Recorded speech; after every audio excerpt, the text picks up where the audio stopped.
বিসমিল্লাহ আলহামদুলিল্লাহ ওয়াসসালাতু ওয়াসসালামু আলা রাসূলিল্লাহি ওয়া বা'দ রব্বি ইশরাহ লি সাদরি ওয়া ইয়াসসির লি আমরি ওয়াহলুল উকদাতাম মিন লিসানি ইয়াফকাহু কওলি ক্বালা তাআলা ফিল কুরআনিল কারীম লা তাজিরু ওয়াজিরাতুন ওয়িজরা Ukhra No bearer of burdens will bear the burden of another. আল্লাহ সুবহানাহু ওয়া তাআলা একজনের বোঝা অন্যের উপরে চাপিয়ে দেন না। তেমনিভাবে স্ত্রী স্বামীর ঋণের টাকা পরিশোধ করতে বাধ্য নয়, কেননা স্ত্রী ও সংসারের যাবতীয় দায়িত্ব স্বামীর উপর। তবে স্ত্রী স্বামীর সংসারে ব্যয় করে স্বামীর প্রতি ইহসান করতে পারে।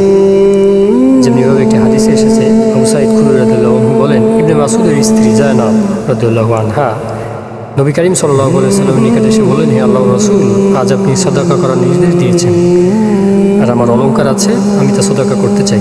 তবে ইবনে মাসউদ রাদিয়াল্লাহু আনহু মনে করেন, আমার এই সাদাকা তার এবং তার সন্তানদেরই বেশি হোক।